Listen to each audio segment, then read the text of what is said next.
we can start with our new things.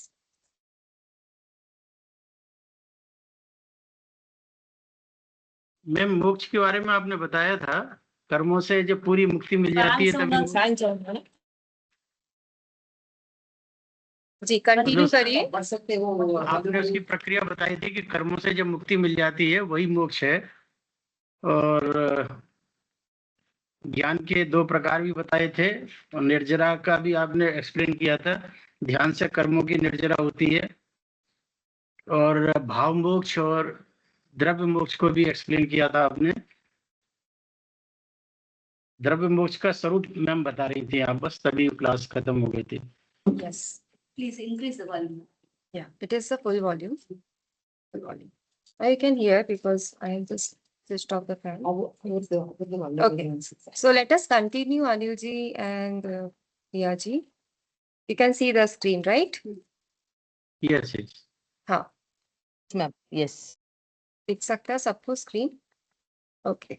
द्रव्य मोक्ष का स्वरूप हो गया था। द्रव्य मोक्ष का व्याख्या गाथा 153 तक हम पहुंचे थे। ऑलराइट, सो यहाँ से शुरू करते हैं। तो जब भी हम तीर्थंकरों की बात करते हैं और केवल ज्ञानी भगवान की बात करते हैं, तो उन्होंने जो शुद्ध आत्मा की बात कही है वो इस प्रकार है कि बादलों से जैसे सूर्य निकलता है और सूर्य प्रकाशित होता है, वैसे ही जो आत्मा है उसका पूर्ण रूप यानी कि उसका शुद्ध रूप तब दिखता है जब कर्म रूपी जो पुद्गल है उससे अलग हो जाता है।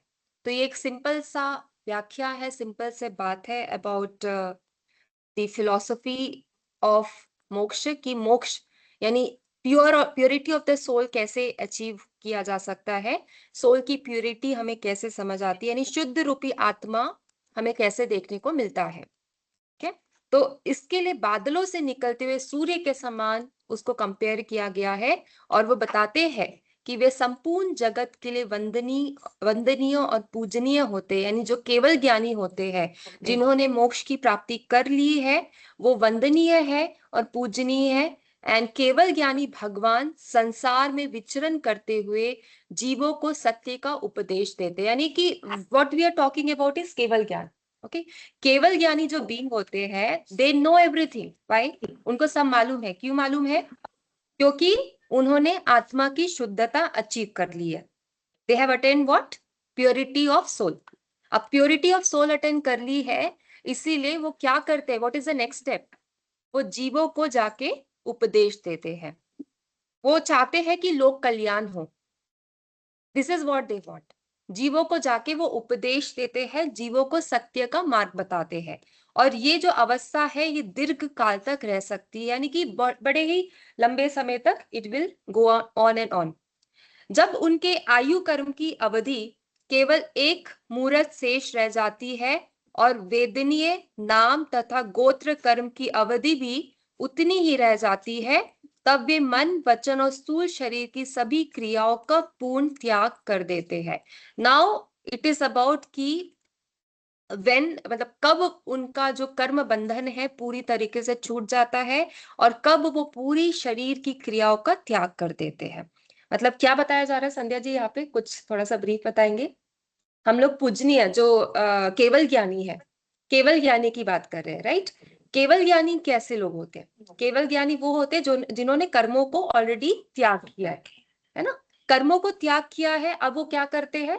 पुण्य कर्म करते हैं, यानी लोक कल्याण के लिए वो जुड़ जाते हैं। लोक कल्याण यानी वर्ल्ड वेलफेयर, है ना? तो उसके लिए वो जुड़ जाते हैं और इसके लिए वो पूरी जो क्रियाएं है उसका वो त्याग करते हैं और केवल अत्यंत सूक्ष्म शारीरिक क्रियाओं के सहारे वे शुक्ल ध्यान के तीसरे प्रकार सूक्ष्म क्रिया प्रतिपाती ध्यान को धारण करते हैं। यानी मेडिटेशन के तौर पे हम समझे तो वो ध्यान की जो शुक्ल ध्यान की जो प्रकार है, तीसरा प्रकार है, उसका वो धारण करते हैं और उसके साथ जो है अपने जीवन में कल्याण करते हैं, लोगों का कल्याण करते हैं। तो वैसे अब आगे पढ़ते हैं। यदि आयु कर्म की अवधि एक मुहूर्त रह गई हो लेकिन वेदनीय नाम और गोत्र कर्म की अवधि उससे अधिक हो, तब केवल ज्ञानी विशेष योग बल से इन तीनों कर्मों की अवधि को आयु कर्म के समान कर देते हैं। यानी क्या हुआ इसका मतलब बताइए। समुद्घात हाँ, है ना मैडम। हाँ हाँ हाँ। तो मतलब कैसे आप इसके बारे में चर्चा कर सकते अगर हैं। तीर्थंकर केवली का हम्म। वो आयु कम रहे और क्या बाकी बात अगति करना आयु तो कम रहते हैं, नाम गोत्र और एक नाम गोत्र आयु, नाम गोत्र आयु। हाँ वो तीन हाँ, नहीं नहीं नहीं आयु वेदनी नाम वेदनी वेदनी वेदनी वेदनी ये तीन कर्म तो ज्यादा रहता है मैडम। आयु कर्म से ज्यादा रहे तो तब उसको एक समान करने के लिए तीर्थंकर केवली क्या सारे उसका आत्म प्रवेश को सारे लोक में फैला देता है मैडम। उसको हम समुद्घात कहते हैं। यस, हाँ। बट यहाँ पे क्या हो रहा है, यानी कि जब आयु कर्म की अवधि भी एक मुहूर्त रह गई है और वेदनीय नाम गोत्र कर्म की अवधि अगर उससे अधिक है तो प्रयासों की मदद से वो बाकी के जो कर्म है उसको भी वो कम कर देते हैं, उसको खत्म कर देते हैं, क्योंकि वो मेडिटेशन इतना प्रैक्टिस करते हैं, they do meditation, they do dhyan, and that is the reason they just control all this vedaniya nama gotra कर्म सबको खत्म कर देते हैं। अगर समान रहे तो वो समान रहे तो सीधा चले जाते हैं, बट अगर वो समान नहीं है तो उसको वो समान करते हैं, कम करते हैं। तो इस प्रकार से बताया है कि कैसे ये जो केवल ज्ञानी है, भगवान है, कैसे वो शुद्ध आत्मा को, यानी शुद्ध आत्मा यानी purity of the soul achieve करते हैं, how they achieve the purity of the soul. तो ये यहाँ पे इस पर्टिकुलर टेक्स्ट में दिया गया है, क्योंकि अभी तक हम क्या डिस्कस कर रहे थे कि शुद्ध आत्मा क्या होता है, ठीक है, शुद्ध आत्मा क्या होता है इसके बारे में डिस्कस कर रहे थे। और हमने ये भी जाना कि शुद्ध आत्मा कैसे अचीव किया जाता है। फिर हमें पता चला कि हम ऑलरेडी इतने सारे कर्म बंधन में फंसे हुए हैं और कर्म बंधन में फंसने की वजह से हमारे लिए तो ये पॉसिबल नहीं है, और इसीलिए हम रिलाई करते हैं किस पे, हम रिलाई करते हैं कि हमें केवल ज्ञानी भगवान वो हमें राह दिखाए, वो हमारे चेतना को जागृत करे। तो इसलिए हम केवल ज्ञानी के बारे में भी समझ रहे कि उनकी क्या पद्धति है, उनका क्या स्टेज है, उनका क्या स्पिरिचुअल डेवलपमेंट है। उसकी वजह से हम समझ पाएंगे कि किस प्रकार से हमें उनकी गाइडेंस जरूरत है ताकि हम भी उस मार्ग तक पहुंच सके। तो इस अवस्था में उनमें अद्भुत सामर्थ्य उत्पन्न होता है, यानी capabilities, maximum capabilities they develop, जिससे अत्यंत महान संवर होता है। संवर क्या होता है संध्या जी बताएंगे थोड़ा एक लाइन में, व्हाट इज संवर। संवर तो नए कर्म आता है ना मैडम, उसको रोकना संवर कहते हैं। यस यस, बिल्कुल सही बात। स्टॉपिंग द इन्फ्लक्स ऑफ कर्म। हाँ यस एग्जैक्टली। हाँ, तो कर्म को रोकना है। क्यों रोकना है कर्म को, why we have to stop karma. एक लाइन में बताइए अनिल जी, क्या क्यों रोकते हैं हम कर्म को, वाई। नहीं रोकेंगे तो बराबर कर्म बनते जाएंगे। हम तो चाह रहे हैं कर्मों से मुक्ति पाए, और जब इनफ्लो को नहीं रोकेंगे, इन्फ्लक्स को नहीं रोकेंगे तो कैसे मुक्ति पाएंगे हम। Exactly, it is all for the cause of liberation. मुक्ति के लिए हम करते हैं कर्म को। इसको तो एक रोकना। नाव का एग्जांपल देता है ना मैडम। हाँ, अच्छा, नाव का एग्जांपल देता है। यस यस, इसमें छेद रहे तो पहले वो बंद करे तो बंद नाव करना डूबते पड़ता है। नहीं। हाँ नहीं बिल्कुल, तो डूब फिर जाते। उसके बाद अंदर जो पानी है उसे उसको निकालेंगे, उसको तो नचरा होता है। निर्जरा। Ali, as I read, there are 4 types of karma. Isn't it? Ayu karma. आयु गोत्र यस, वो तो घाती कर्म है। आयु नाम वेदनीय कर्म, आयु अंतराय कर्म, नाम कर्म और गोत्र। चार सुख दुख अनुभव करने वाले। यस अभी यस। तो मोक्ष के अभी we are स्टार्टिंग अबाउट मोक्ष। अभी तो मोक्ष के बारे में बात कर रहे हैं ना। अभी तो आघाती कर्म बचता है, आघाती कर्म को पूरा करना। यस मोक्ष। ठीक है, अभी यहाँ पे समुद्घात की बात बताइए। जैसे कि आप जस्ट बता रहे थे, केवली समुद्घात में आत्मा क्रमशः दंडाकार, कपाटाकार, प्रतराकार, लोकपूर्ण रूप में विस्तार करती है। 4 समय में आत्मा संपूर्ण लोक को व्याप्त कर लेती है और अगले 4 समय में पूर्ण अपने मूल आकार में लौट आती है। तो ये आत्मा की प्रक्रिया बताया है, और इस प्रक्रिया द्वारा चारों अघाती कर्मों की अवधि समान हो जाती है। यानी ये जो प्रक्रिया, ये जो प्रोसेस होता है, ये प्रोसेस की वजह से जो भी अघाती कर्म थे उनकी जो अवधि थी वो समान हो जाती है। और इसके बाद जो केवल ज्ञानी है वो सूक्ष्म क्रिया प्रतिपाती ध्यान में, यानी ये जो ध्यान की स्टेज है, इस ध्यान में वो स्थित होते हैं और फिर उसमें भी आगे की परम शुद्ध ध्यान अवस्था में प्रवेश करते। मतलब दिस जो ये ट्रांसफॉर्मेशन का स्टेज है, स्पिरिचुअल ट्रांसफॉर्मेशन का स्टेज होते रहता है। एक ध्यान की अवस्था से जाते हुए वो दूसरे ध्यान की अवस्था में पहुंच जाते हैं। But this I है ना? didn't get Samudgata, that para, whatever you said, that I did. समुद्रघात हाँ और समुद्रघात को ಏನ್ ಹೇಳ್ತಾರೆ ಅನಂತ್ ಕುಮಾರಿ ಕನ್ನಡ में बोल परवाने बोलो बोलो। हाँ वो ಅಘಾತಿ ಕರ್ಮದಲ್ಲಿ ಘಾತಿ ಕರ್ಮ ಮತ್ತೆ 8 ಕರ್ಮಗಳಿದೆ ಅಲ್ಲ 8 ಕರ್ಮದಲ್ಲಿ ಘಾತಿ ಕರ್ಮ ಮತ್ತೆ ಅಘಾತಿ ಕರ್ಮ ಅಂತ ನಾಲ್ಕು ಡಿವಿಷನ್ಸ್ ಇರುತ್ತೆ घाती कर्मಗಳ ನಾಶ ಆದಾಗ ಅರ್ಹಂತರಾಗ್ತಾರೆ ಅರ್ಹಂತ ಭಗವಾನ್ होता है आपको कन्नड़ मालूम होता है मैडम हाँ आई कैन अंडरस्टैंड। 4 ಕರ್ಮಗಳು ನಾಶ ಆದಾಗ ಅರ್ಹಂತ ಭಗವಾನ್ ಆಗ್ತಾರೆ ಅರ್ಹಂತ ಅಂತ ಇನ್ನು 4 ಕರ್ಮಗಳು ಉಳ್ಕೊಂಡಿರುತ್ತೆ ಆ 4 ಕರ್ಮನ ಏನ್ ಮಾಡ್ತಾರೆ ಲಾಸ್ಟ್ ಶುಕ್ಲ ಧ್ಯಾನ ಇರುತ್ತಲ್ಲ ಆ ಶುಕ್ಲ ಧ್ಯಾನದಲ್ಲಿ 2 ಪಾರ್ಟ್ ಇದ್ರಂಗ್ ಆಗೋಗಿರುತ್ತೆ ಕೇವಲಿ ಆಗ್ತಾರಲ್ಲ ಅರ್ಹಂತ ಭಗವಾನ್ ಅಂತ ಅವಾಗ ಇನ್ನು 2 ಪಾರ್ಟ್ ಉಳಿದಿರುತ್ತೆ ಶುಕ್ಲ ಧ್ಯಾನದ ಇನ್ 2 ಪಾರ್ಟ್ ಅಲ್ಲಿ ಸಿದ್ಧ ಭಗವಾನ್ ಆಗೋದು 2 ಧ್ಯಾನ ಇರುತ್ತೆ ಅದ್ರಲ್ಲಿ ಅಂತಿಮ ಅವಸ್ಥೆ ಅಂತಿಮ ಇದೆ ಸೂಕ್ಷ್ಮ ಕ್ರಿಯಾ ಪ್ರತಿಪಾತಿ ಮತ್ತೆ ವಿವೇಚನ ಕ್ರಿಯಾ ಪ್ರತಿಪಾತಿ ಅಂತ 4 ಪಾರ್ಟ್ ಇರೋದು ಇದು 2 ಈಗ ಆಗುವಂತದ್ದು ಎಲ್ಲ ಅಂತರ್ಮುಹೂರ್ತದಲ್ಲಿ ಆಗೋಗ್ಬಿಡುತ್ತೆ ಅಂತರ್ಮುಹೂರ್ತ ಅಂದ್ರೆ 48 seconds Seconds.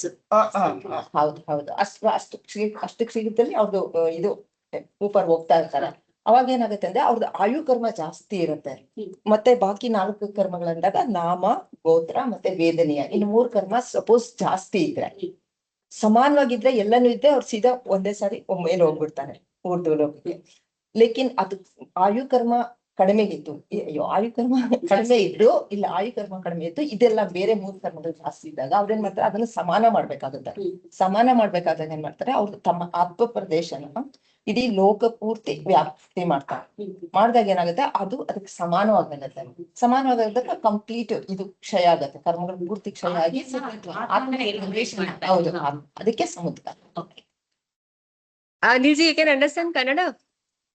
No, not at all. Anil ji को उनको Not even a single word. हाँ ठीक है, अभी आगे बढ़ते हैं। गाथा 153 की व्याख्या समझते हैं।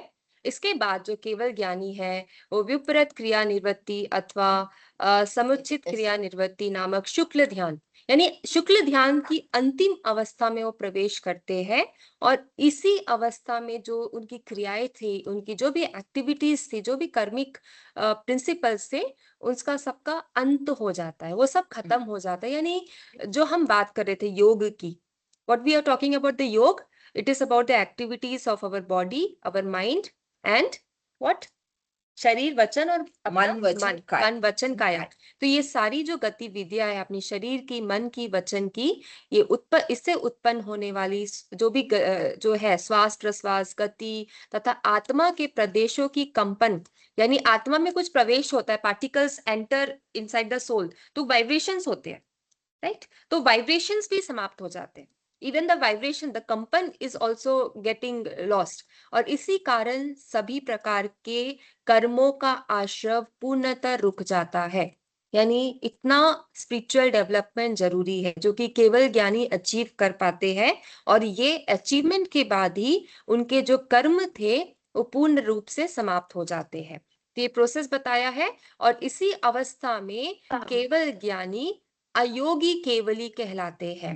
उनके स्टेज को उन्होंने जो चीज अचीव किया है उसको बोला जाता है अयोगी केवली, क्योंकि उनमें शरीर का, मन का, वचन का किसी भी प्रकार का योग क्रिया नहीं रहता, इसलिए उनको अयोगी केवली कहते हैं। ठीक है, तो उनमें क्या होता है, पूर्ण जो हम बोलते हैं राइट कंडक्ट, राइट चरित्र, राइट नॉलेज, 3 प्रकार का जो 3 ज्वेल्स है ना, सम्यक दर्शन, सम्यक ज्ञान, सम्यक चरित्र, तो वो उनपे पूरी तरीके से प्रकट होता है। और साथ ही संसार के सभी दुख बंधन को नष्ट करने वाले जो भी उनके जिससे भी जो भी दुख होते, जो भी बंधन होते हैं, उससे वो बाहर निकलते हैं और मोक्ष के प्रत्यक्ष कारण बनते हैं। यानी अब वो मोक्ष के लिए तैयार है। फिर साथ ही साथ 14वें गुण स्थान में स्थित साधु एकाग्रता रूप अग्नि से सभी कर्मों को जला देते हैं। तो अप टू ये गुण स्थान की जब बात करते हैं, may be you all don't understand this गुण स्थान एंड ऑल, थोड़ा समझ आएगा बाद में क्योंकि समझेंगे। तो तब आत्मा 24 कैरेट शुद्ध सोने की तरह निर्मल हो जाती है। 24 कैरेट गोल्ड की तरह आत्मा जो है वो शुद्ध निर्मल हो जाता है। जाती है, जिसमें किसी प्रकार की मलिनता यानी इम्प्यूरिटीज या मिश्रण, किसी भी एडल्ट्रेशन मिश्रण उसमें नहीं रहता है, और वही जो आत्मा है अनंत और शाश्वत सुख को प्राप्त करती है। यानी जो ultimate stage of happiness, ultimate stage that is achievable in this process when all the karmas are getting destroyed। तो ये बताया है। और सभी कर्म पूर्ण रूप से नष्ट हो जाते हैं, तभी आत्मा मोक्ष को प्राप्त करती है। तो लास्ट क्लास में भी यही क्वेश्चन था कि कौन से कर्म रह जाते हैं, यानी कौन से कर्म ऐसे हैं कि जिनको नष्ट करना डिफिकल्ट है। तो आज इसका थोड़ा सा हमने चर्चा किया कि जो कर्म है, जो जैसे कि हमने आयु कर्म, ये सब हमने डिस्कशन किया, तो ये सबके कंप्लीटली खत्म होने के बाद ही मोक्ष की प्राप्ति होती है। तो मोक्ष का अर्थ क्या है? द्रव्य कर्म, नौ कर्म, भाव कर्म, सभी का पूर्ण क्षय। जो भी हमारे कितने भी कर्म हैं, द्रव्य कर्म, भाव कर्म या नौ कर्म, सबका पूर्ण तरीके से डिस्ट्रक्शन, ठीक है, उसी को हम मोक्ष कहते हैं। तो संसारी आत्मा जो है, यानी जो हम वर्ल्डली सोल है, जो soul which is living here on this earth, वो सोल जो है कर्म बंधन के कारण परतंत्र होती है, परंतु सभी कर्मों के पूर्ण नाश के बाद वही आत्मा स्वतंत्र हो जाती है। अभी जो है हम डिपेंडेंट है, but once we destroy all the karma, then we will get independent. और इसी को आत्मा की वास्तविक मुक्ति अर्थात मोक्ष कहा जाता है। तो हमने मोक्ष का डेफिनेशन देखा कि व्हाट इज मोक्ष। मोक्ष यानी हमारा जो द्रव्य कर्म है वो भी खत्म हो जाता है, भाव कर्म है वो भी खत्म हो जाता है, और बाकी जितने भी कर्म है सारे का खत्म हो जाना, सारे का क्षय हो जाना, that is called the ultimate stage of मोक्ष। ठीक है, ओके। अभी थोड़ा सा रिवाइज कर लेते हैं, अभी तक कितना पढ़े हैं अबाउट दिस मोक्ष। आप लोग एक एक करके बताइए what we know about the moksha. मोक्ष के बारे में हमें कितना मालूम है? द्रव्य मोक्ष क्या होता है, देन उसके बाद भाव मोक्ष क्या होता है, और कैसे जो केवली है वो ये सारे जो द्रव्य है, भाव है, ये सारे कर्मों का खत्म करके वो कैसे मोक्ष की प्राप्ति करते हैं। ओके, प्रिया जी आप शुरू करेंगे। यस मैम, जो कल हमने किया था द्रव्य मोक्ष और भाव मोक्ष, तो इसमें दो प्रकार की आपने बातें बताई। एक तो हमें जानना है कि जो भी है हम उसको, ज्ञेय पदार्थ है, हम उसके स्वरूप को जानेंगे। लेकिन दूसरा कंडीशन था कि जो उसमें परिणमन होता है, क्रिया होता है, वो हमारे कारण ही होता है। अन्यथा आत्मा का तो मूल स्वरूप है ज्ञान और दर्शन को जानना, उसमें इम्प्योरिटीज नहीं है, मिलावट नहीं है। लेकिन हमारे आत्मा अपने ही मतलब प्रवृत्ति से उन पुद्गलों को ग्रहण करती है और कर्मों को बांधती है, जिसके कारण उसके अंदर इम्प्योरिटीज आ जाती है। तो वो जो क्रिया का परिणमन है उसको हम करते हैं, वो होता नहीं है। एक वो बात हो गई। दूसरी बात ये थी कि इसकी प्रक्रिया, मतलब प्रक्रिया के बताएगी कि हम इसको कैसे मोक्ष को प्राप्त कर सकते, कैसे कर्मों को हम बंधनों से छुटकारा पा सकते हैं संवर के कारण। जो कर्म लगे हुए हैं उसको रोकने का एक है कि संवर से हम उनको रोक सकते हैं, और जो बंधे हुए कर्म है, जो नाव के एग्जांपल में दिया कि जो अंदर जो पानी है उसको हम कुचील कर, इसको निकाल कर बाहर कैसे डाल सकते हैं। तो निर्जरा के माध्यम से हम उसको, जो भी है उसको क्षय कर सकते हैं और आने वाले को हम रोक सकते हैं संवर के माध्यम से। एंड देन आज जो बताया था उसमें सर्वप्रथम ये था कि चार घाती कर्मों का क्षय होने के बाद आत्मा में अनंत ज्ञान, अंत दर्शन, अंत चारित्र और अंत वीर्य प्रकट हो जाता है, जिससे केवल ज्ञान प्राप्त हो जाता है।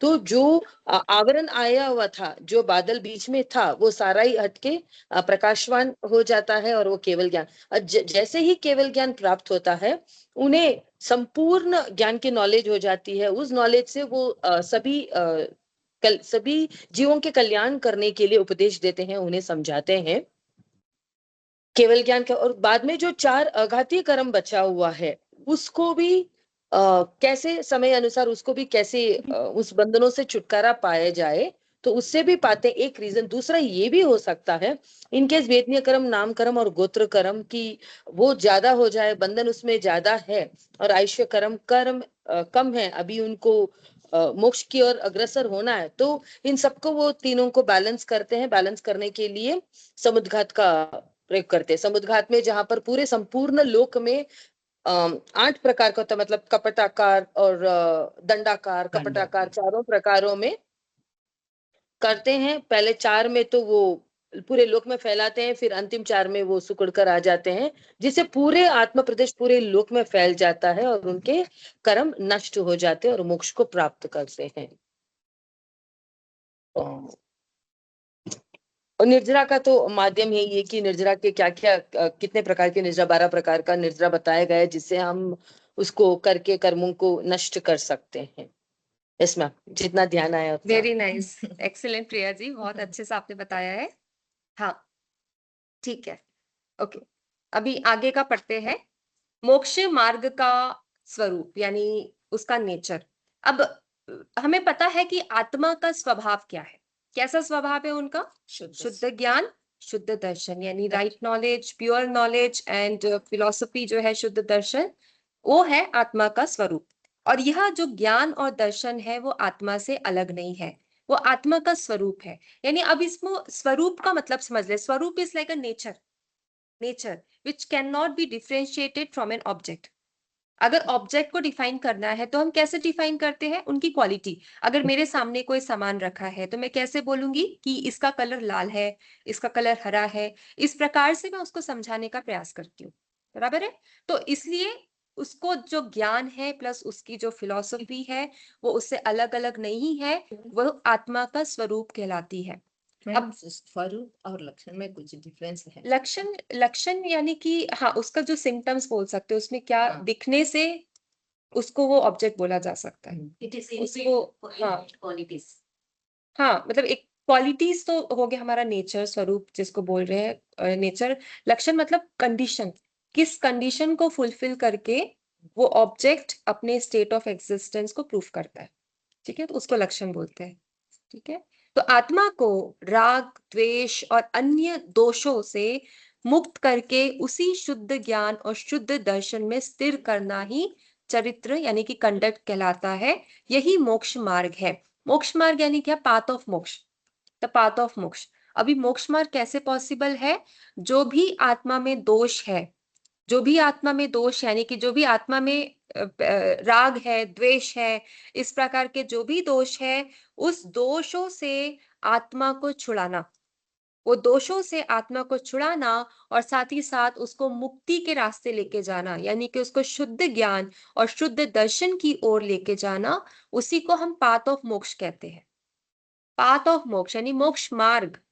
मोक्ष मार्ग जो है वो मोक्ष जो है, आत्मा की शुद्ध ज्ञान और शुद्ध दर्शन को दर्शाता है।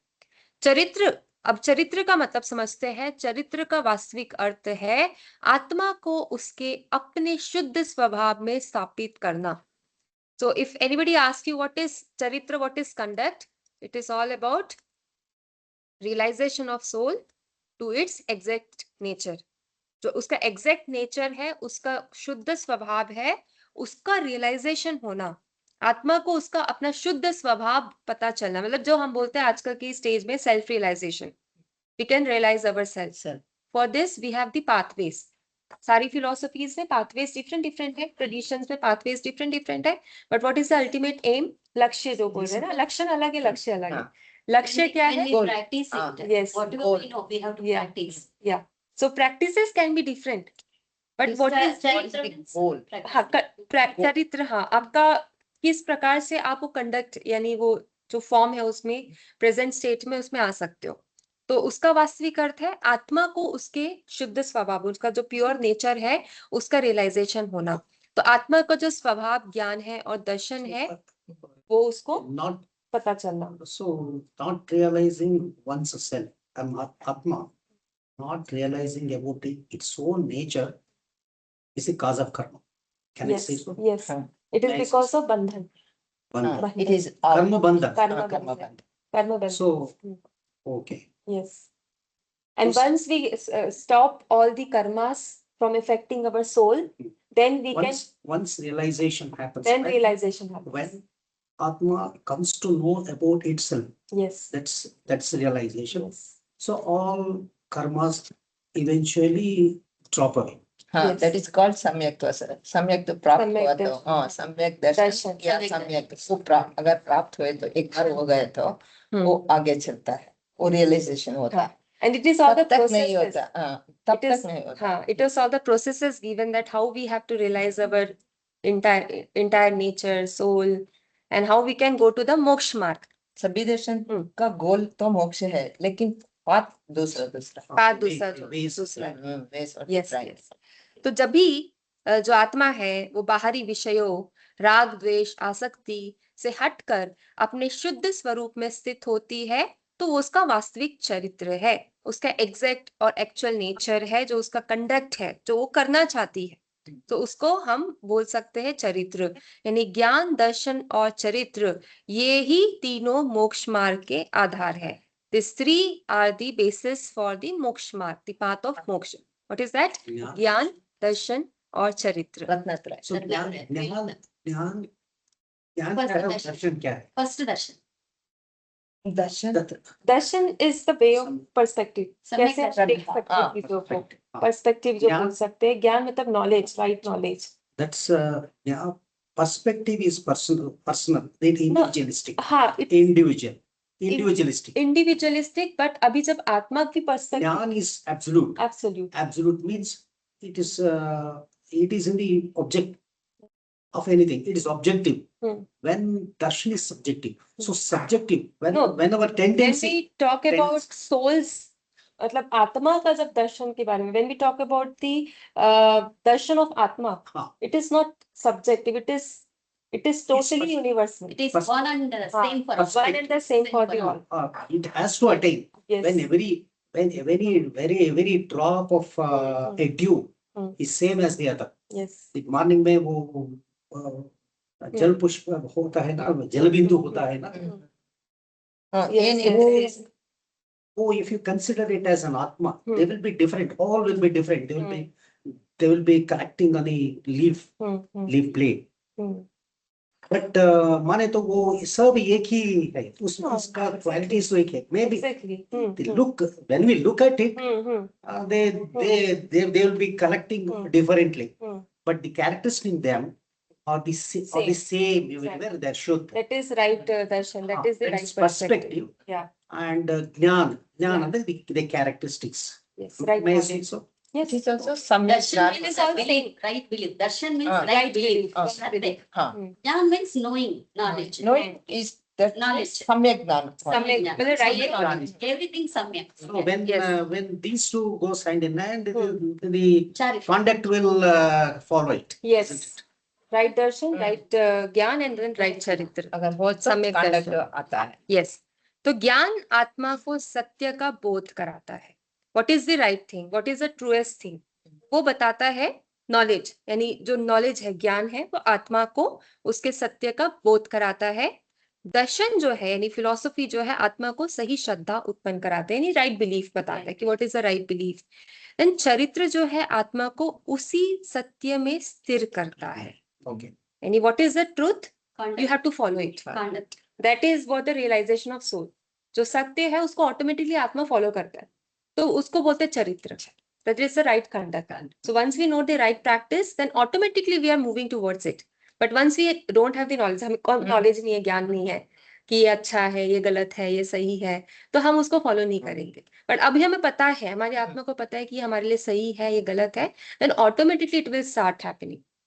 अगर गलत को हम जाने तो भी हम सही पे जा सकते हैं। Yes yes. तो इसी प्रकार आत्मा जब अपने शुद्ध स्वरूप में स्थित होकर राग द्वेष से मुक्त हो जाती है तो वो मोक्ष मार्ग पर अग्रसर होती है। So what is this path of moksha and how we can move towards moksha path? कैसे हम मोक्ष मार्ग तक पहुंच सकते हैं? कौन बताएगा इसका? अनिल जी बताएंगे कि मोक्ष मार्ग क्या होता है और मोक्ष मार्ग की तरफ हम कैसे पहुंच सकते हैं। मोक्ष मार्ग की तरफ तो वही मैडम, सम्यक दर्शन, सम्यक ज्ञान, सम्यक चरित्र के जरिए पहुंच सकते हैं। दिस इज द वे जिसमें हम पहुंच सकते हैं, but this is the only way, this is not the last point. Last point के लिए हमको तब करना पड़ेगा। हमारे आगम में आया कि वी मस्ट डू दी 4 आराधना, पूजाओं में भी आता है, वर्ड आता है चार आराधना। चार आराधना का मतलब ये है कि सम्यक दर्शन, सम्यक ज्ञान, सम्यक चारित और तप भी जरूरी है, क्योंकि जब तक तप नहीं करेंगे तब तक मोक्ष की हम मंजिल पर नहीं पहुंच पाएंगे। मान लीजिए 13 स्टोरी की बिल्डिंग है, तो हम 13 स्टोरी की बिल्डिंग में पहुंच गए, लेकिन जिस रूम में पहुंचना उसके लिए तुमको पैदल चल के जाना ही पड़ेगा ना उस रूम तक। तो वो जो प्रोसेस है दैट इज तप। उस तप के द्वारा तो शुक्ल ध्यान के दो स्टेप पहले तप करते हैं, तब वहां पे मोक्ष पे पहुंच जाते हैं। और उसके बाद जो प्रोसेस आपने दो बात के बताए थे वो प्रोसेस पूरे होते हैं। Yes, exactly, very nice Anil ji. हाँ, अब मोक्ष मार्ग और स्वसमय, आत्मा का वास्तविक स्वभाव जो है वो हमें मालूम है क्या है, ज्ञान और दर्शन। क्योंकि ये दोनों आत्मा से अलग नहीं है, हम इसको अलग कर ही नहीं सकते, they are not different, that is the part of atma, है ना। Right knowledge and right perspective, it is the nature of soul. We cannot separate it. We cannot separate it. It is only because of the karma bandhan bondage that we don't see our right knowledge, we don't see our right perspective. Will be covered up. Yes, yes, yes. I forgot its own nature is the cause of karma. Yeah. ಹಾ sir, ಯಾವಾಗ ಅದು ಆವರಣ open ಆಗುತ್ತೋ ಅವಾಗ ನಾವು ಮೋಕ್ಷ Yes, yes. ಆವರಣ ಹೋಗ್ಬೇಕಲ್ಲ. When you will come to know of these characteristics. Yeah, yes, exactly. तो सम्यक चरित्र यानी चेतना आत्मा का मुख्य गुण है और ज्ञान तथा दर्शन उसी चेतना का स्वरूप है। चेतना जो है यानी कॉन्शियसनेस है, वो जो है आत्मा का मुख्य गुण है, या द बेसिक या the most important quality. And जो बाकी ज्ञान और दर्शन है वही कॉन्शियसनेस का सिमिलर रूप है, same aspect, same perspective. These. हाँ, ज्ञान, नॉलेज और दर्शन जो है it is the same as our consciousness, Synonyms of synonyms of consciousness, similar to our consciousness, चेतना का ही स्वरूप है। तो सम्यक चरित्र यानी राइट जो कंडक्ट है वही है जो सम्यक दर्शन और सम्यक ज्ञान से युक्त हो तथा राग द्वेष आदि दोषों से रहित हो। तो वी आर टॉकिंग अबाउट सम्यक चरित्र, right conduct. What is this right conduct? This right conduct is entirely the combination of right perspective and the right knowledge, and we don't have the rag द्वेष और जो भी impurities है उसमें ये नहीं होगा। और यही जो शुद्ध चरित्र है यही मोक्ष का वास्तविक मार्ग है। तो संसारी जो जीवो है उनमें चरित्र दो प्रकार के बताए गए हैं। पहला जो बताया है स्वचरित और स्वसमय, जो आत्मा के अपने शुद्ध स्वभाव पर आधारित है। ठीक है, ये जो है राइट कंडक्ट का सबसे बेस्ट डेफिनेशन है, स्वचरित्र जो कि आत्मा के अपने शुद्ध स्वभाव पर आधारित होता है उसको स्वचरित्र बोलते हैं। फिर सेकंड जो है पर चरित्र पर समय, जो कि बाहरी पदार्थों और कर्मों के प्रभाव पर आधारित होता है, यानी बाहर जो पार्टिकल्स चल रहे हैं, बाहर जो कर्मा हो रहा है उसके बेसिस में उसका इफेक्ट क्या होता है आत्मा पे, सोल में, उस इफेक्ट के कारण जो आत्मा में प्रभाव होता है वो परचरित मतलब वो आत्मा का चरित्र नहीं है। That is not the right conduct of Atma. It is just because the influence of others that Atma has taken the different conduct. आत्मा परचरित्र हो जाती है। तो ये संसारी जीवों को दो प्रकार से डिवाइड किया गया है। कैसे डिवाइड किया गया है? फर्स्ट इज स्वसमय स्वचरित्र स्वसमय, और परचरित्र परसमय। स्वसमय means same thing.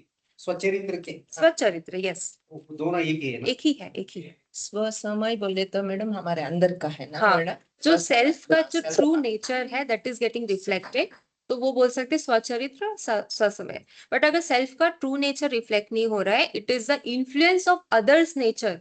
जैसे अभी वो बोलते हैं ना प्रतिबिंब यानी रिफ्लेक्शंस, जो रिफ्लेक्शंस पानी में अगर हम खुद का देखते हैं तो पानी में रिफ्लेक्शन दिखता है, बट वो रिफ्लेक्शन हमारा होता है बट वो पानी में दिखता है, राइट, पानी में वो रिफ्लेक्शंस दिखता है। तो वैसे परचरित्र में भी हम खुद होते हैं बट हमें संसार का रिफ्लेक्शंस दिखता है ना, संसारिक रिफ्लेक्शंस हमें खुद पे दिखता है बट वो हमारा नहीं होता है। जैसे पानी में अगर रिफ्लेक्शंस हमारा है तो वो But पानी का नहीं influence- होता, राइट, Anyway, पानी का नहीं होता है ना। but the influence in anyway, the paracharitra, the influence is swacharitra.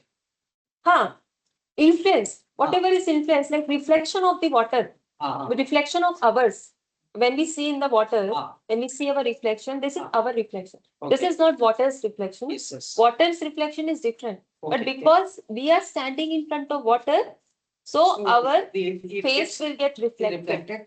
Huh. And the water, the illusion, it gets an illusion. Yes, that's an illusion that water. it is the water. You might have heard the story of a lion. है Yes. ना कि उसको लगता है कि हाँ somebody is there, there but that is a reflection. Right? Madam This इसे is तो the way. आचार्य कुंद ने बताते हैं ना मैडम, हम्म। स्वसमय और परसमय हाँ, के हाँ, बारे में हाँ। आचार्य कुंद के समय Yes. सार में ज्यादा बताया है ना हाँ, मैडम। कुंद प्लस ये पंचासी काय में भी इसका दिया हुआ है। नहीं, आचार्य कुंद मैडम, जी ने ही बताया है। हाँ, अनिल जी कुछ बोल रहे हैं। समय सार में मैडम जो स्वसमय पर समय बताया वो आत्मा के लिए बताया है। हाँ वहाँ आत्मा समय के लिए को बताया। आत्मा से डिफाइन किया है, चारित्र से नहीं किया है, ऐसा मेरा अच्छा। ख्याल। हम्म। उधर तो बिंब को प्रतिबिंब को परसमय नहीं बोलता मैडम, समय सार में। अच्छा। वो हमारे आप अंदर का तो स्वसमय हो गया, बाहर का हमारे शरीर था वो तो परसमय परसमय हो बोलते हैं। गया। हाँ, वो तो परसमय बोलते हैं, वो बराबर है। समय सार। ठीक है। तो संसारी जीवों को इस प्रकार से बताया गया है। तो जब भी जीव अपने शुद्ध ज्ञान और दर्शन में स्थित होता है तो उसका जो चरित्र है स्वसमय कहलाता है। यानी जब उसका right knowledge and right perspective दोनों में वो होता है तो उसको हम स्वसमय कहते हैं। और जब जीव बाहरी पदार्थों, कर्मों और राग द्वेष के प्रभाव में रहता है तो उसका जो चरित्र है उसको परसमय कहते हैं। तो स्वसमय रूप चरित्र जो है राग द्वेष आदि दोषों से रहित होता है और उसी को हम वास्तविक मोक्ष मार्ग कहते हैं। तो मोक्ष मार्ग का ये सेकंड पॉइंट है। If you are talking about the moksha marg then this is the second point कि जो मोक्ष मार्ग में जो व्यक्ति है, जो शुद्ध आत्मा है, उसमें कोई दोष तो रहता नहीं है, साथ ही साथ वो जो है उसमें स्वचरित्र रहता है, यानी वो अपने शुद्ध स्वभाव पर आधारित होता है। ठीक है। वही जो आप बोल रहे हैं आचार्य कुंद का समय सार, उसके बारे में ही यहाँ पे दिया हुआ है। मतलब इसी श्लोक में आचार्य कुंद जी ने क्या कहा है उसका भी स्टेटमेंट यहाँ पे दिया हुआ है। तो जो भी जीव शुद्ध दर्शन, ज्ञान और चरित्र में स्थित है उसे निश्चय से स्वसमय जानो, और जो जीव पुद्गल कर्म के प्रदेशों में स्थित है उसे परसमय जानो। इस प्रकार से आचार्य कुंद जी समय सार में बताते हैं। अर्थात जो आत्मा अपने शुद्ध आत्मा स्वरूप में स्थित है उसको ही हम स्वसमय कहते हैं, और जो आत्मा कर्मों तथा बाहरी पदार्थों के प्रभाव में है उसको हम परसमय कहते हैं। तो ये आत्मा की कंसेप्ट में ही है, बट आत्मा के कंसेप्ट में इस प्रकार है कि आत्मा का चरित्र बताया गया है। ठीक है। आत्मा का चरित्र यानी उसका कंडक्ट, अगर उसका कंडक्ट जो है, उसका दर्शन, कंडक्ट में दर्शन नहीं है, ज्ञान नहीं है, तो वो अपने स्वरूप में स्थित नहीं है। बट अगर उसमें राइट दर्शन और राइट नॉलेज है तो यानी वो अपने जो उसका जो स्वरूप है उसमें वो स्थित। तो इस प्रकार से डिफरेंस बताया गया है।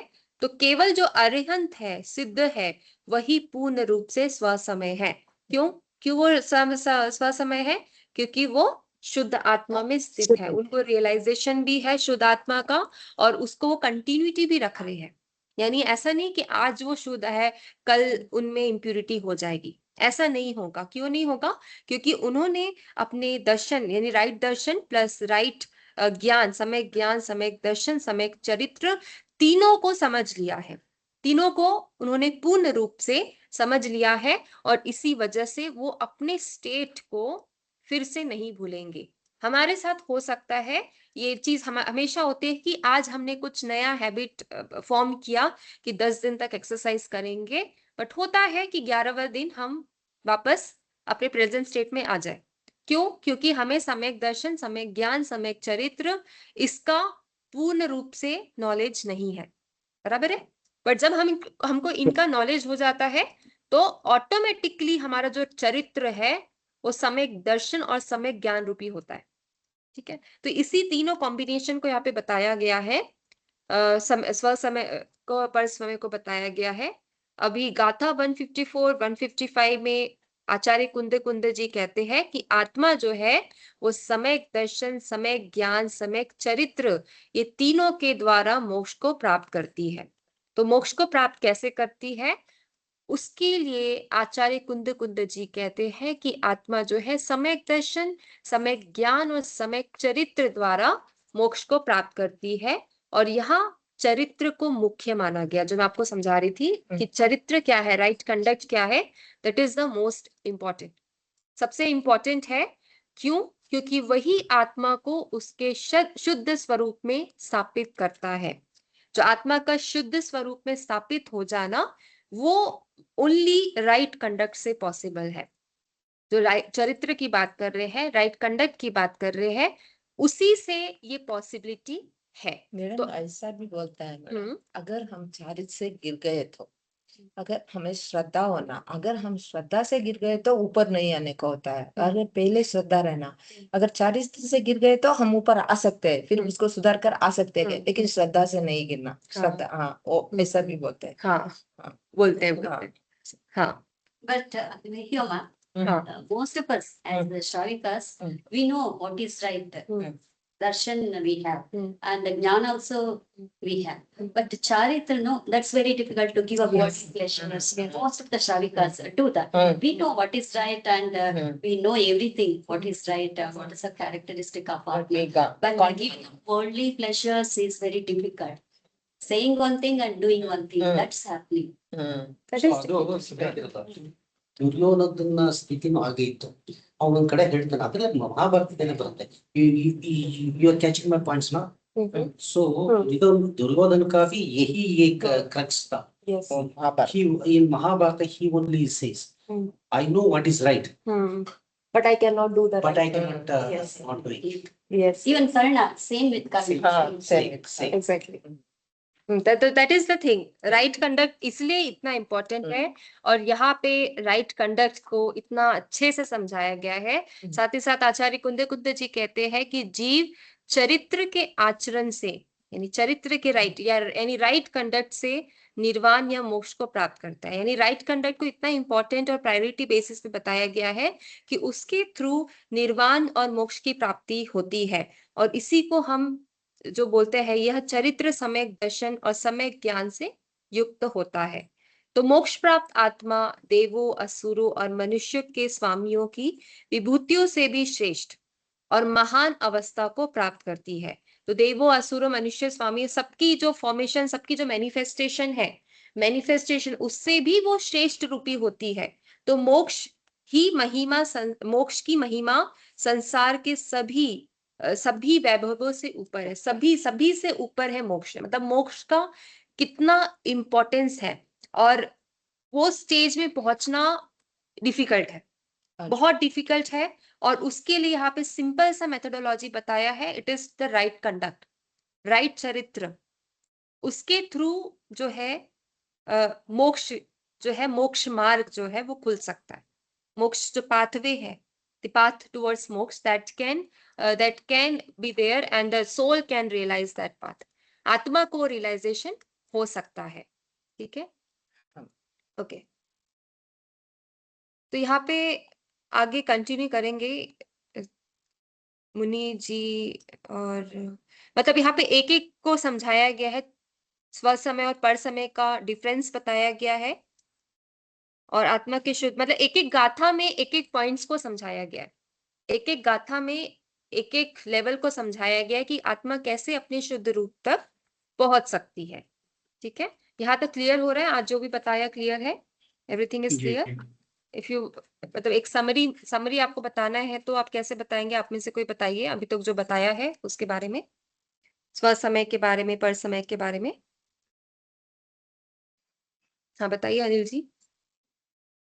स्व समय वो प्योरेस्ट फॉर्म है, वो जो जब राग द्वेष कोई भी देश नहीं, हम चारित्र परफेक्ट में अगर हैं, हमारा चारित्र अगर परफेक्ट है तो वो स्व समय है, क्योंकि आत्मा अपने सच्चे स्वाभाविक रूप में है, प्योर दर्शन, प्योर ज्ञान सारी उसकी सब शुद्ध है, तो स्व समय है। जब वो कर्मों से जुड़ी हुई है तो पर समय में है। इसलिए 12वें गुण स्थान तक पर समय बताया गया है कि 12वें गुण स्थान तक हमारे क्षीण मोह रहता है, तो इसलिए वो पर समय की उसका जो डेडलाइन दी है पर समय की, वो 12वें गुण स्थान तक दी है, इसीलिए कि उसमें कषाय रहते हैं। उसके बाद जो है वो स्थिति जो है वो सत्समय की है। Yes, very nice Anil ji. हाँ, सो अभी तक हमने जो शुद्ध रूपी आत्मा के बारे में डिस्कशन किया ना, अभी अब इसके अगर रेलिवेंस में आते हैं, like what is the relevance of all this philosophies for our life, for our own wellbeing, है ना? तो हाउ वी कैन रिलेट आज की जो अभी अभी जो पढ़े हमने, राइट कंडक्ट, सम्यक दर्शन, ये सब में what is the best philosophy that we can give to anyone? ऐसा कौन सा फिलोसफी है, ऐसा कौन सा गाइडलाइंस है जो कि हम किसी को भी इजीली समझा सकते, बता सकते उसके बारे में, वो रिलेट कर पाएगा प्लस अपने आत्मा को शुद्ध कर पाएगा? What is the one thing which you can tell to anyone? हाँ, प्रिया जी बता सकते नॉलेज मैम, सम्यक ज्ञान, सम्यक ज्ञान सम्यक मैम, ज्ञान। नॉलेज, राइट सम्यक नॉलेज ज्ञान मैम। को आप कैसे समझाएंगे? राइट नॉलेज तो ठीक है, समझ आता है कि this is hmm, something which is not wrong, जो गलत नहीं है, जो मिथ्यात्व नहीं है, दैट इज हाँ। Right knowledge.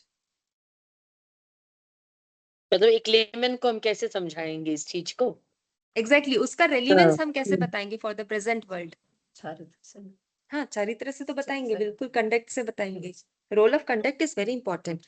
If you have Important. To tell about the role of conduct, Puja ji आप बताना चाहेंगे role of conduct?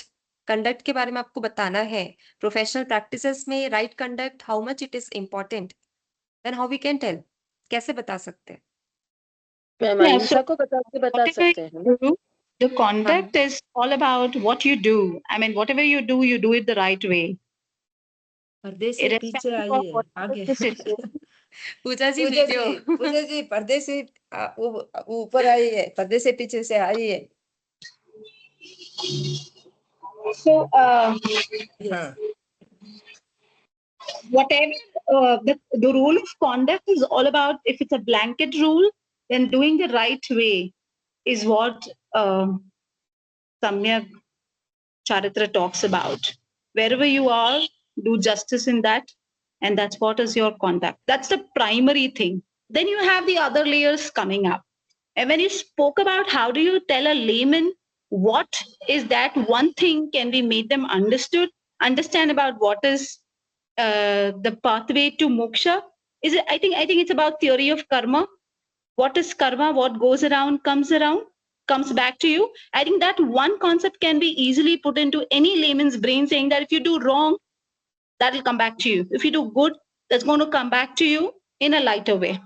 So I think this is one theory which we can tell the layman. If I'm wrong, I don't know, but this is what I could understand from what question you asked when I just joined the meeting. Okay. Yeah.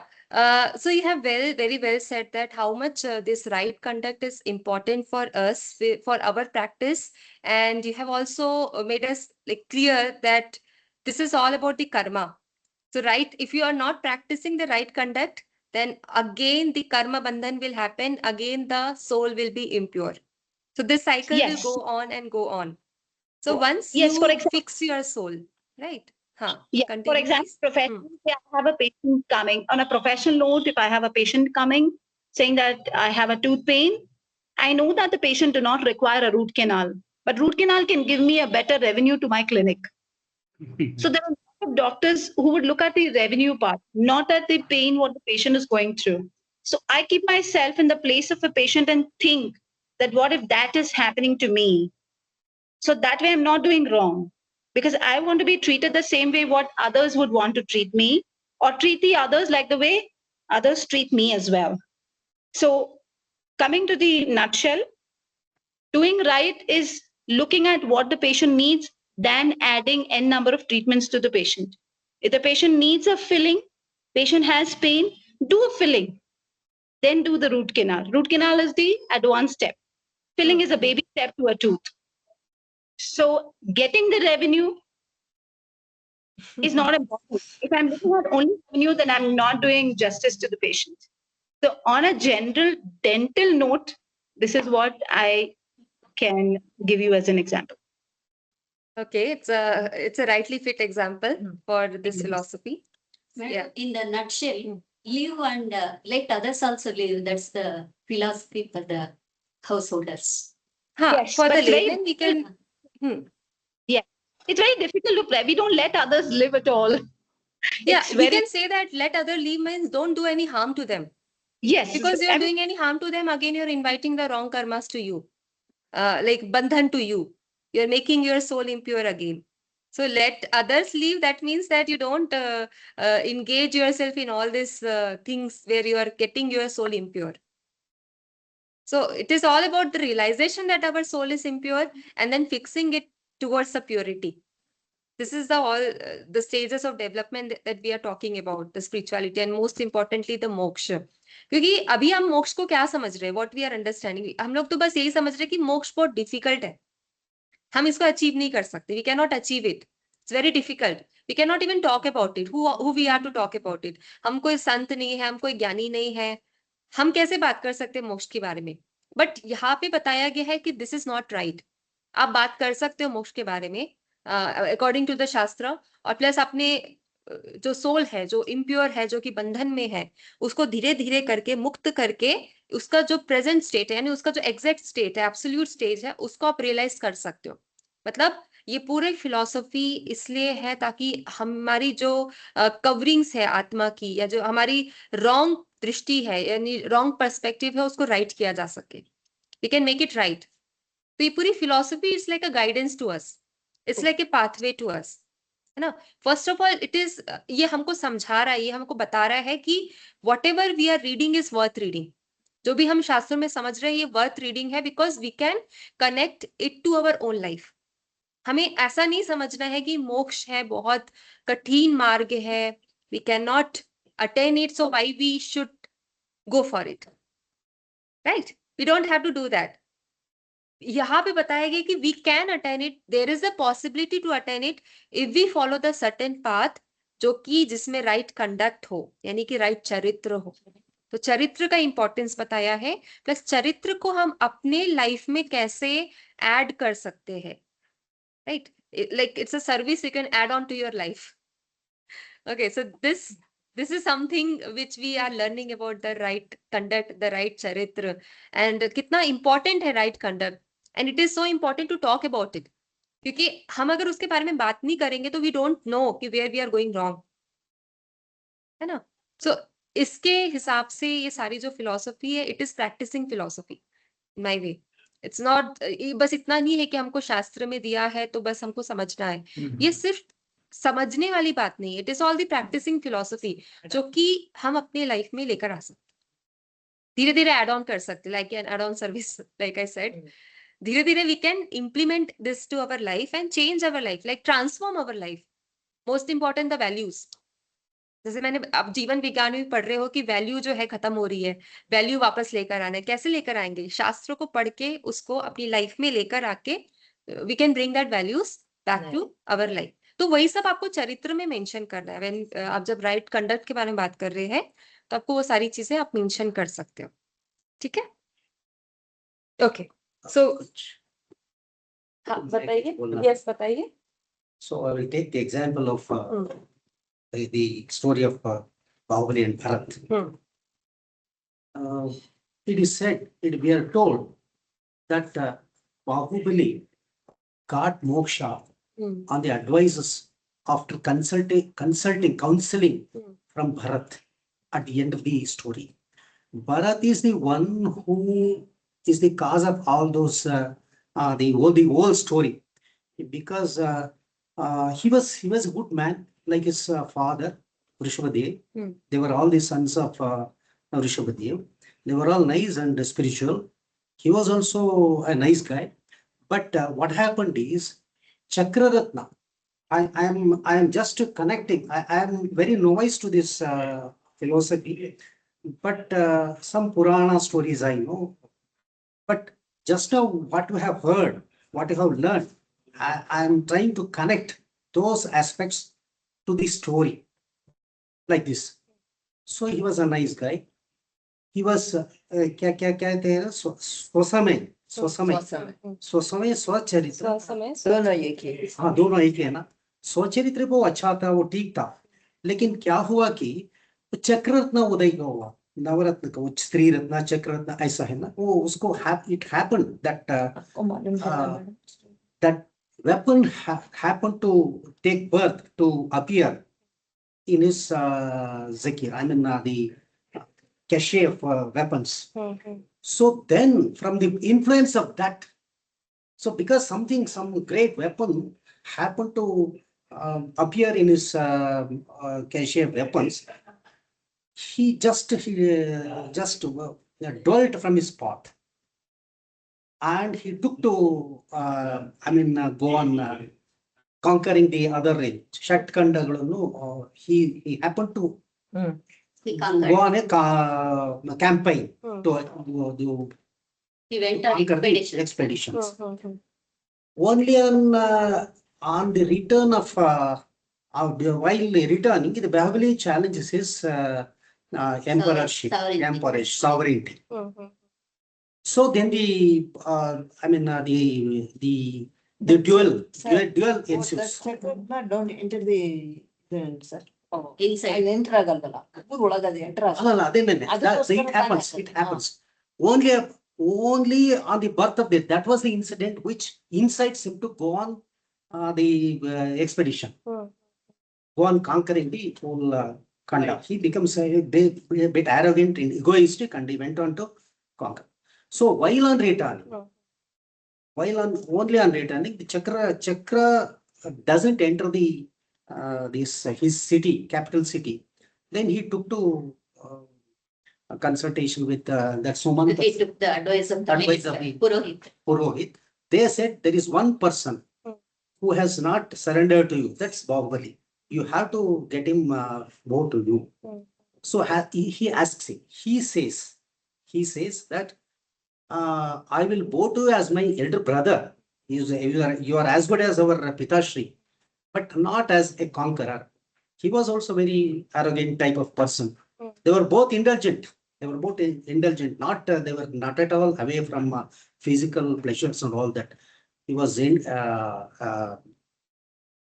He had self-prestige, heading on to surrender. So he fights. 100 brothers. So both they fought. surrender. Both they fought, and at the end of the duel, Bahubali wins. But he was about to lift him up and throw him on the ground so as to kill him. He But realized. somehow he realized something happened in his brain. So he says, "What is this? He's my elder brother. He's as good as my father. So why should I? This is not. This shouldn't have happened. I should have bowed down. I was hurting." He says, and he keeps him on the ground safely, and he went on to do penance. Like the same way Duryodhan also realizes this in the forest. See, then and what happened to the Bharat here? He just went on to rule the an entire empire, which was his own and his brothers. Bahubali made a penance for 14 years. He couldn't get the moksha or whatever he told us. Kevala Jnana. Kevala Jnana he couldn't get.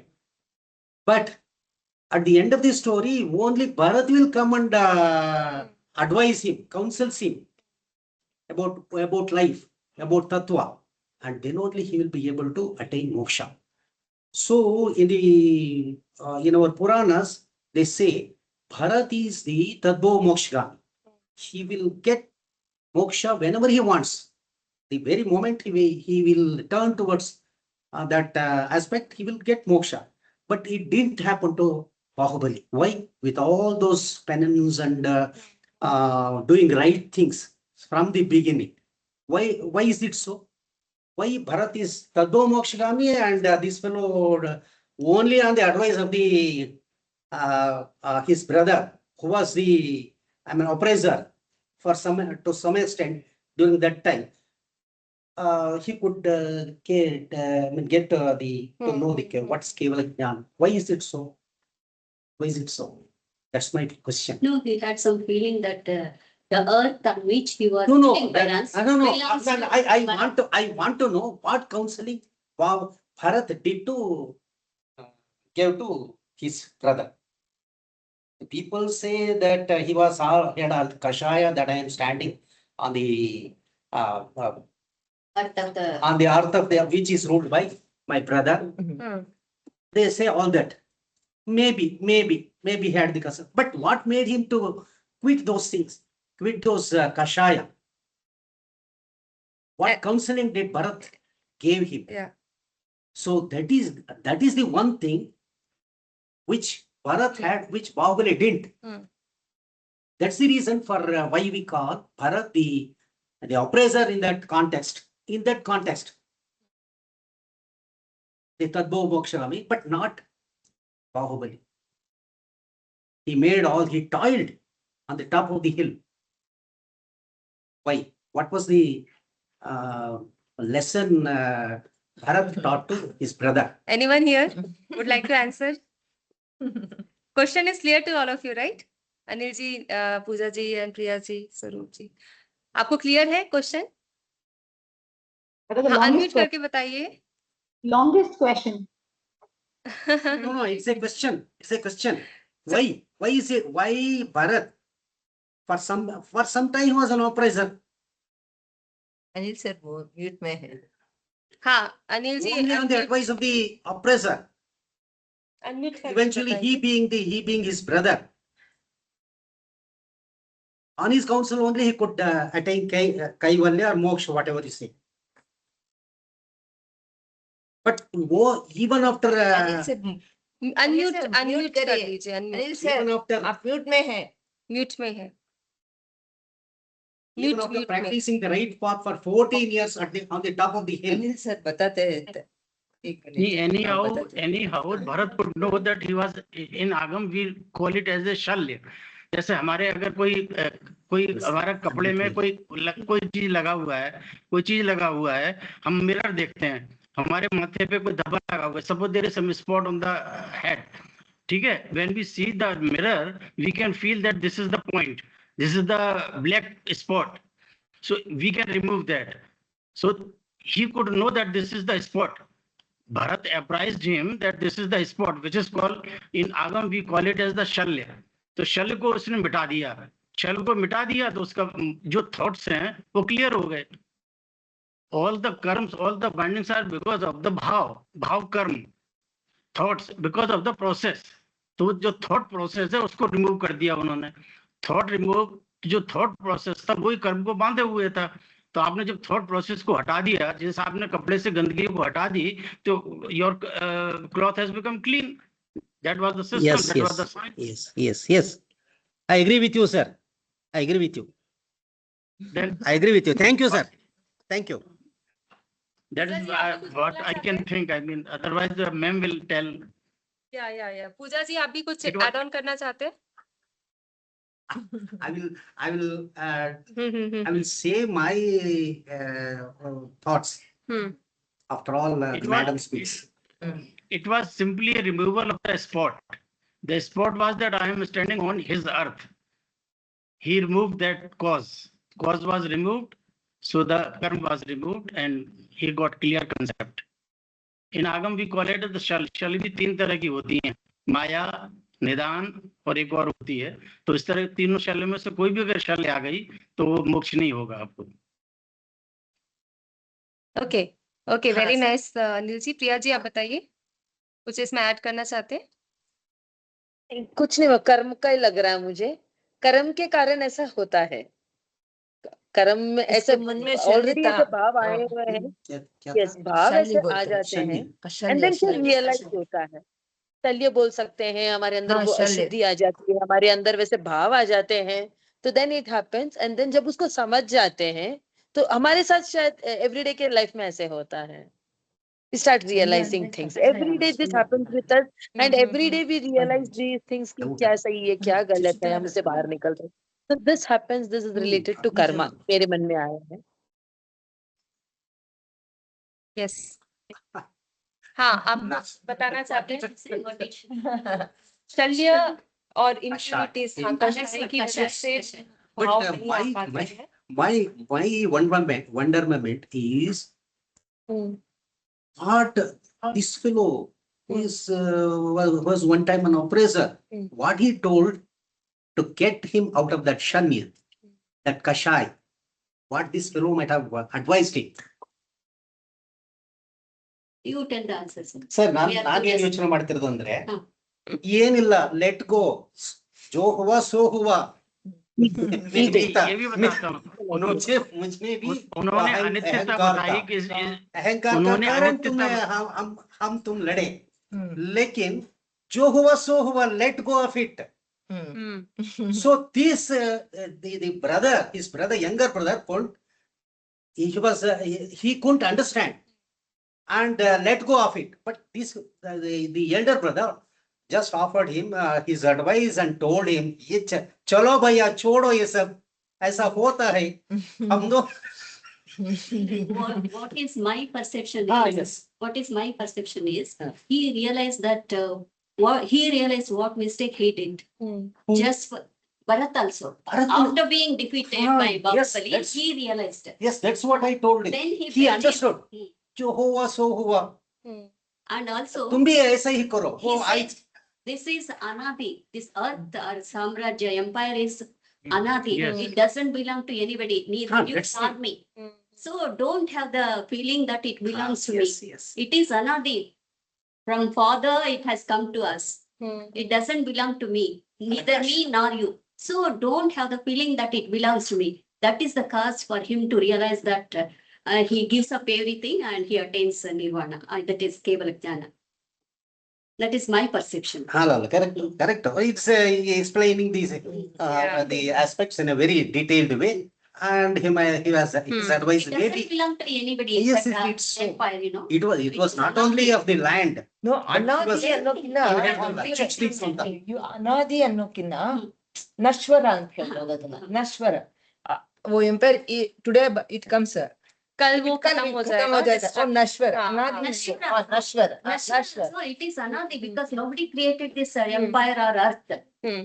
or Samrajya. So it has come from one to another. So that way from father it has come to us.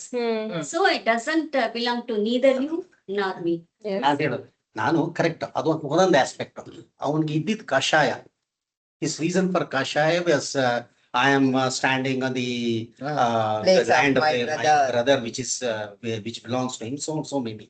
But he may be in our life we will be having so many, maybe of the land we will be having so many grouses against somebody.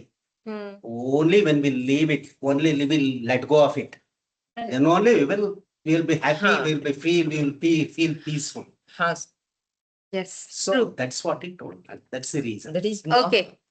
All right. We It was a very nice experience and then we discussion. Very realize. wonderful. Yeah. New insights, wonderful. new Very energy. Okay, madam, So yes, we will in be. short हम भी कह सकते हैं, in short हम भी कह सकते आपके हैं कि जैसा आपके Short हम भी कह सकते जैसे हैं, ये भी बहुत क्वेश्चंस पूछते हैं सर Maybe नहीं, अच्छा है, अच्छा हाँ है. आपके जैसा बहुत सारे क्वेश्चन पूछते हैं It's sir a subject of the philosophy. The name of the course is philosophy, and we are talking. I mean that term, and we must understand that. Actually, उन्होंने आकिंचन धर्म समझाया. किंचित भी मेरा नहीं है. Nothing belongs to me. एतदना आलम में आया. एतदना मेरा कुछ भी नहीं है. Nothing belongs to me. Nothing belongs to you.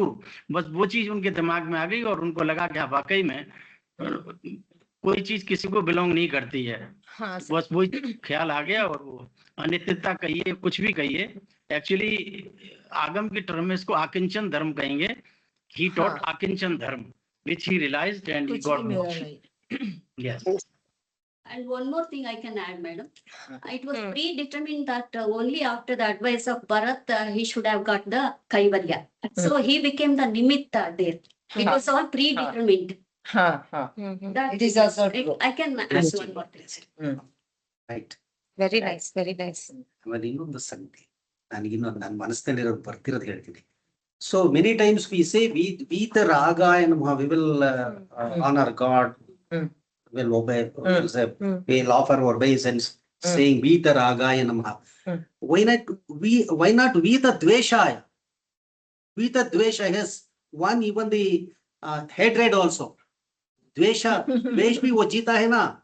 Why not why don't we say we the dveshaya namaha? See, I give you the answer for that. Dvesha is very easy to give up. ನಿಮ್ಮನ್ನ ಹೋಗ್ಲಿ ಬಿಡಪ್ಪ ಕ್ಷಮೆ ಮಾಡ್ತೀವಿ. ನಾನು ನಿನ್ನ ಬಿಟ್ಟು ಕ್ಷಮೆ ಮಾಡ್ತೀನಿ. ಯಾಕಂದ್ರೆ ನೀವೆಲ್ಲ ದೂರ ಇರ್ತೀರ. So I give up hating you. But raga is within us. Everything moha. Yes. So that you have. उसे छोड़ना Exactly. मुश्किल है, उसे Exactly. छोड़ना Exactly. Even राग Rag को and छोड़ना मुश्किल है। our own people. We will basically we have an aversion towards hatred. So after a few days, even if you hate somebody after a few days, we will pardon. भारी पड़ता है, दिल पे भारी भारी लगना, हाँ होता है सर। भारी पड़ना लगता है as time goes on. It burns you first. Yes, Desha burns you first. it is the raga is sweet, so We you don't don't want to leave it. Yes. You don't want to.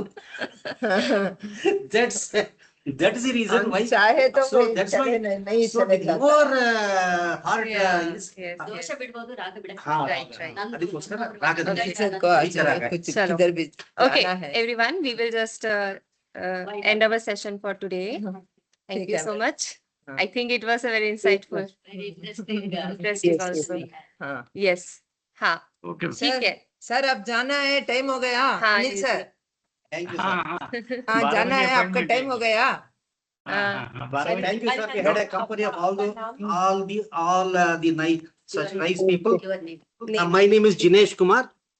I had served in Karnataka government in the audit department, and now I'm retired since 2019. So after 7 years, I had had a बहुत सा इच्छा थी वो Jainology पढ़ने का, जैन तत्वों का ज्ञान लेने का। अब किसी वो सुयोग से मैं आया हूँ इधर। मैं भी आपके साथ पढ़ूंगा, आपके साथ बातचीत करूंगा और ज्ञान ज्ञान बांटने के ज्ञानार्जन करूंगा। हाँ करूंगा। आप ही आपका वो राय हमेशा मुझे दीजिए। और एक बात, मेरा हिंदी बहुत अच्छा सा नहीं, लिख सकता हूँ, पढ़ सकता हूँ, सुन सकता हूँ, I can understand also, but when I speak, there will be some grammatical mistakes. Please, when such thing happens, please pardon me, forgive me, if at all it happens. आपका हिंदी अच्छा नहीं, हमारा इंग्लिश अच्छा नहीं। अनेकांतवाद की थ्योरी लग गई। अनेकांत में ये है कि प्रतिपक्ष, दो विरोधी तत्व आपस में मिलकर रह सकते हैं। This is what the Jain philosophy says. So I know this is the right combination. I welcome this combination, and I feel that we must sit somewhere together, and Okay. ma'am can arrange the meeting and we can discuss. Sure, And, sir. Sure, sir. Sure, sir. हाँ Sure, offline sir. है। Okay. Definitely, Thank you. Anil ji, definitely. It was a very nice suggestion. We will definitely going to implement this. We Yes, like the yes. offline Yes, yes. offline discussions Offline more. discussion। बहुत मजा Yes, आता है। Okay, चलिए ठीक फिर है। we will wind up. See you in the Okay. next class. Okay. Everyone, Thank जय you. Jinendra. जय जय जिनेंद्र, जय जिनेंद्र, जय जय जिनेंद्र। जिनेंद्र, सभी को जय जिनेंद्र। Thank you. ये तो आपका नोट्स है, उस दिन आपने दिया था ना हमें।